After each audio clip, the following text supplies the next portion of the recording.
Hi guys, and welcome back to my channel. Welcome back to another tea talk and book banter. I haven't called it tea talk in a long time. Today I am drinking, I'll show you guys the tea bag. Today I'm drinking this blackberry and jasmine tea. It smells delicious. My first time trying it, so I'm excited to have some tea and chat with you guys for a little bit. I have a lot of books to talk about today. The month of May was really a great reading month for me, so I'm excited to just dive in and talk to you about all of the books that I read in the month of May. Okay, first let's try out this tea. This is actually really good. I'm starting to get into like herbal tea, so I really like this flavor. All right, let's get started. One of the most exciting things that happened to me in the book world in the month of May is I decided to sign up with the Book of the Month Club, and this was the very first book that I got from it. It's the Guest List by Lucy Foley, and this book was amazing. So Book of the Month Club, if you're not familiar with it, by the way, this video isn't sponsored. I'm just sharing because I'm really excited about it. It's a monthly subscription, and the books are $14.99 a month, I believe, and you can skip months. You don't have to get a book every single month, which is awesome. And if you use my coupon code thing that I'll leave in the description below, you get your first book for $9.99. And what I love about it is I got this book for $9.99 when I signed up, and I was also able to get 2 additional books for also $9.99, and you have that option every single month. So if you're trying to grow your library, or if you are excited about getting new releases before anyone else gets them, it's a great way to go. $10 for a beautiful hardcover book, and I'm so excited about it. So I just wanted to let you guys know. But this book was so good. It's not the type of book that I normally would read. It's a murder mystery. So basically what happens is there is a big wedding going on, and the bride and the groom are very wealthy and famous people. The bride works for a magazine. She started like her own magazine company, and she's a publisher. Her name is Jules, and she's beautiful and has like everything going for her. And her fiance plays on this reality TV show, kind of like a Survivor type of show, and he's very well known for just being, you know, really strong and brave and handsome, and everybody loves him. So they're having their wedding on this very private island off of the coast of Ireland, and the island itself is so mysterious and spooky and airy, which I just love. And then you start to meet all of the people in the wedding party. So you have the maid of honor, who is, well, basically the bride has her best friend who is a male, as there's probably a word for it, but he is the one who is like replacing the role of her, what would be her maid of honor. So like the best man, but on the bride side. And then you have the best man on the groom side, and then you have the bridesmaid. And it's just, there's all these characters. They all have a motive. They all have a secret that's pretty big.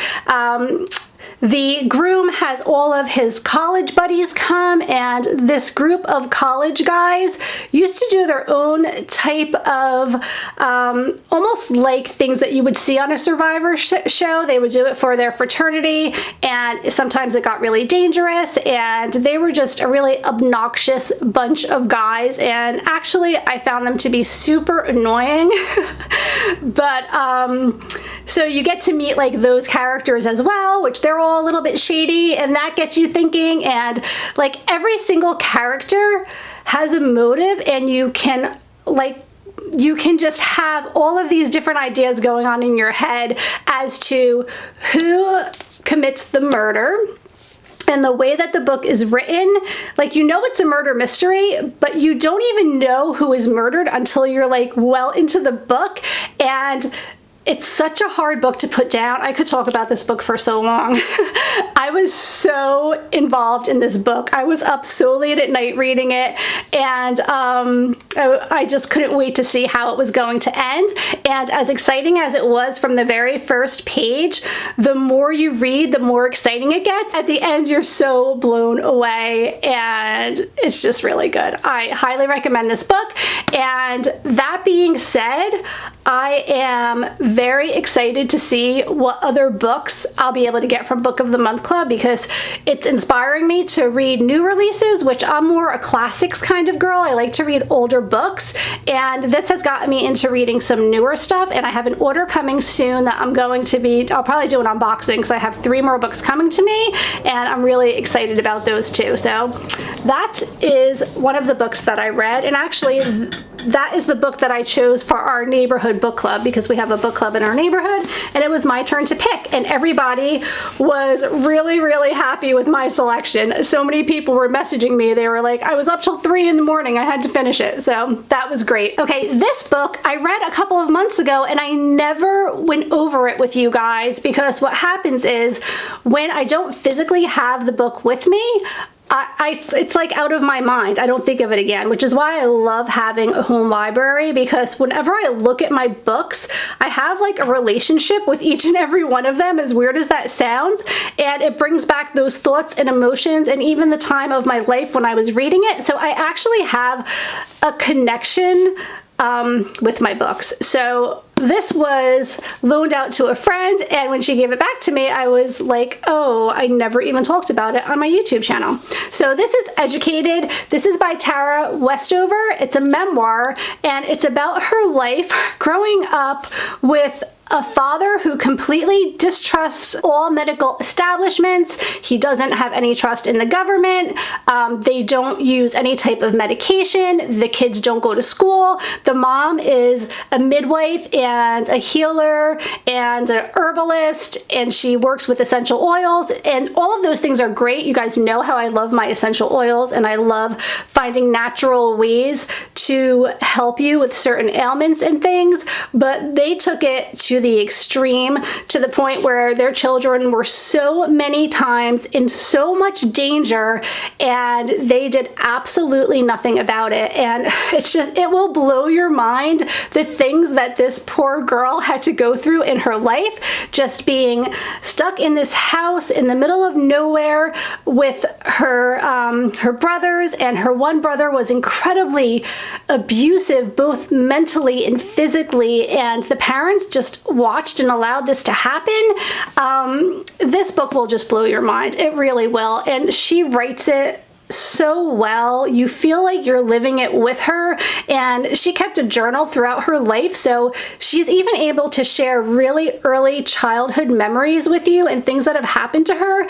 And what ends up happening is, and I don't think this is going to ruin the story for you because it's kind of written in the description page in the front, but she eventually breaks away from this life that she's living.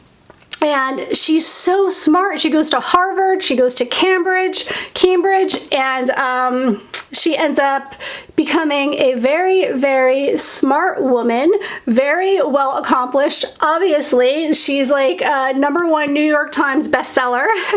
And it's just amazing that coming from the life that she lived and the way that she grew up, that at an older age, she was able to get herself into a school system and to accomplish so many things. So it's a great inspirational read, definitely, and I really, really enjoyed it.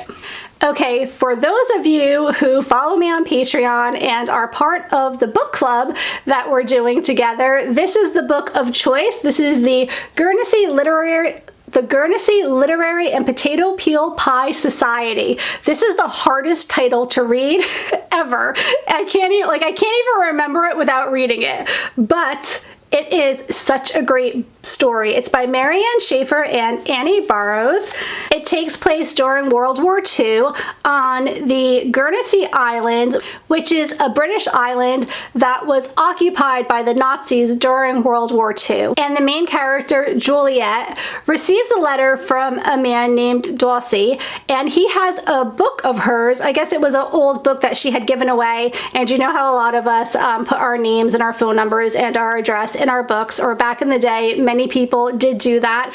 I currently stamp my books. You guys have probably seen it on a previous video, but if I know that I'm going to keep the book forever, I don't know if you're going to be able to see it here, but I have like a little stamp that I use to stamp my pages, so I do also like to label the books that I love and want to keep forever.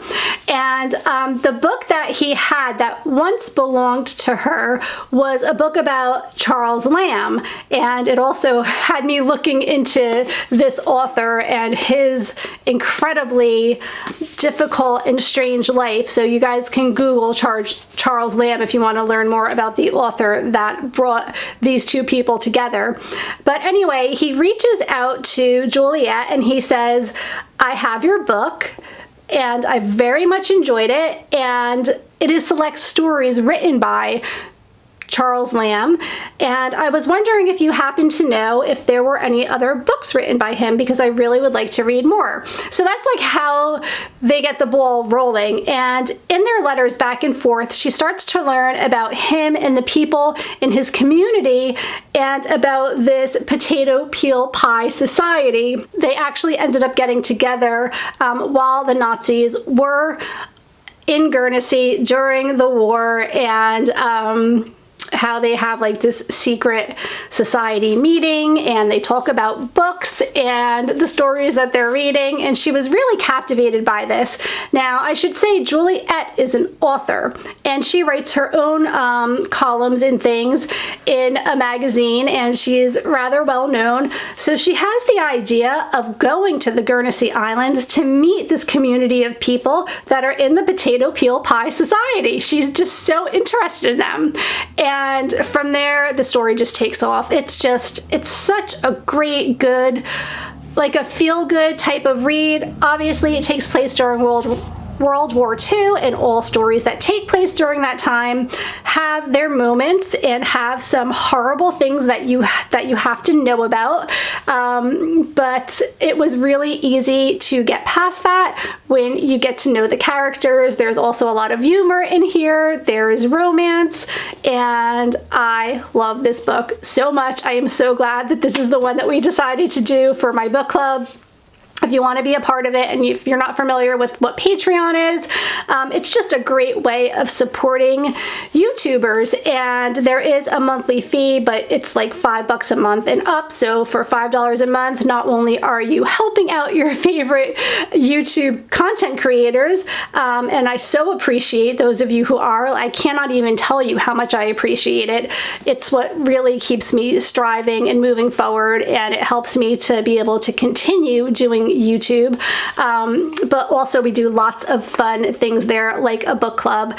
And this summer we're doing something super fun where I'm having everyone who is following me over there on Patreon, they're doing video requests, and they're telling me specifically what they would like me to make a video about, and I cannot even tell you how much fun the ideas are that are coming over. So I'm going to get started on that really soon. Okay, the next book that I read, and this was actually recommended by a bunch of you guys, so I decided to give it a try, and this is At Home in Mitford by Karon. This is the first book in a series of books about this little town called Mitford, and about Father Tim, who is the pastor in the town, and he's a bachelor. He has a dog named Barnabas that he's caring for, and the book kind of starts where he's a bachelor, he's the pastor, he's leading a very simple life, but then all of these people end up coming into his life, and he has all of these things going on, and he's starting to get rather stressed out by it. He's starting to have some medical problems, so he decides he's gonna be a runner, and he's gonna go for runs and get healthy. So he comes into contact with this stray dog that is just following him around, and he ends up caring for this stray dog, and his name is Barnabas, so that was cute. You know, I like dogs. And he also ends up caring for a young boy unexpectedly, and it's about him and the town and all of the people in the town. So many characters come into play. And it's just about his life, and it's a simple, feel-good story. I love the town where it takes place because I think I've said this before. It reminds me very much of the small town that I live in. It's a very old town with old Victorian homes. They have a main street, and even when they talk about his everyday life and the things that he does and the places that he goes, they're all relevant to the town that I live in. Like, we have those bakeries and like the main street, kind of like a grill where you would go for lunch, and a coffee shop and the florist, and just like all of the things, the antique shop. So I really felt like this was about my town. Like, I was visualizing where I live when I was reading the story, so I really liked that about it. And Father Tim is just such a sweet character. He's so easy to love, and there's a little bit of a romance going on in here, so I think in the next book we're gonna learn more about that. And if you're just looking for something not too serious, not too heavy, this is definitely a great book to read. Okay guys, I am in 3 book clubs, and this is the book club read that we chose for our local library. We've been doing virtual book clubs over the last couple of months, and this is The Shell Seekers by Rosamund Pilcher. Also, a few of you guys recommended this book to me as well. So this is such a great story about a family, and the mom's name is Penelope, and when the book begins, she is just coming out of the hospital. She was having some medical problems, and she's like, I'm fine. She checks herself out, and she has 3 children. Their names are Olivia, Noelle, and Nancy, and she really loves Olivia because Olivia is the most lighthearted, understanding. She is very independent. She's not married, doesn't have any kids, makes a lot of money, works for a magazine, and she kind of just does her own thing. And then her daughter Nancy is a stay-at-home mom, very privileged, has servants and people working for her, and she always just like puts her nose into everything and is rather controlling and bossy. And then you have her son Noelle, who is also young, single, full of himself, cares a lot about money and status and things like that. So that just gives you an overview of the family. Now, Penelope is home now after having medical problems, and the kids want to have somebody live with her so that she's not going to be home on her own, but none of them want the task of taking care of her, and they're trying to figure out like what they're going to do and who's going to take care of her. And what happens is the children realize that their grandfather, who is Penelope's father — Penelope is the main character in the story — was a very famous painter, and some of his paintings and sketches have gone up for sale, and they're selling for a ton of money. And Penelope has this one painting called The Shell Seekers in her home that she never wants to get rid of because it's something that was given to her from her father. And these money-hungry children kind of meddle and try to get involved and are curious if there's anything else in the house that they don't know about, and they're just like poking and just trying to get something out of their mother, which is really sad. Anyway, that's how it starts. I don't want to give away too much of the storyline, but we do go back into every time people are always doing yard work when I'm trying to film. Anyway, I'm sorry for the background noise, but I'm so close to being done right now, and I don't have time to do this later, so we're just gonna roll with it. So anyway, we do go back in time into World War II, and there's a romance, and you learn about Penelope's bohemian life with her parents, and it's just, I love that it takes you back in time and then brings you back to present day, because you get the whole backstory of the mom, and you get to learn about her life and her relationship relationship with her mom and her dad and romances that happened. So it's really, really a great read. It's rather a hefty book. I feel like it was a little bit longer than it needed to be. It was losing me at the end. I have to say that much. I was kind of like, all right. Also, some people might think the ending was happy. I did not. I am like, I need the full fairy tale, happily ever after Disney ending in books, or I am left just feeling slightly disappointed. And I didn't love the ending of this book. But don't let that deter you from reading it, because I can see a lot of people feeling that the ending was a happily ever after. It's just the way that I perceived it myself. So anyway, it was another good read. All right, quickly, because I have 3 more books left, but I'm not going to go too heavily into them. Harry Potter, I am reading all of the Harry Potter books hopefully this summer, and I finished The Prisoner of Azkaban. You guys probably are already familiar with Harry Potter and the story of the boy who his parents are murdered when he's a child, and he has a scar on his head, and he has he has these wizarding powers. And the thing about Harry Potter and J.K. Rowling is, when I read a book, I read a book, and I'm not usually that involved in the story itself. And as fantastical as the Harry Potter books are, when I read Harry Potter books, I am in the story. I have never been so a part of a story in any other books that I have ever read other than Harry Potter. So if you're looking for a full-on escape from everything going on in the world right now, I am telling you, I don't care how old you are, get a Harry Potter book. Start from the beginning. To me, thus far, like the first 2 books, I just love them so much, and I have reread them time and time again.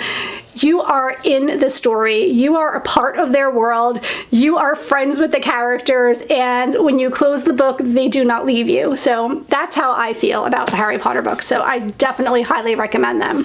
Also, if you guys have been watching my vlogs, you know that we've been working hard on renovating our backyard, which is 100% dirt and rubble right now. So I have picked up these books from our local library. I got them a while ago, but we've been looking at them a lot lately. This is the big book of backyard projects, and then it's a pretty hefty book. I just keep it on our table in our living room currently, but it just gives you great ideas of different ways to landscape your yard, and lots of big beautiful pictures and examples, and it even tells you like how to sketch out your yard, and how to do all different types of things, from laying bricks to laying stone, slate, all those things.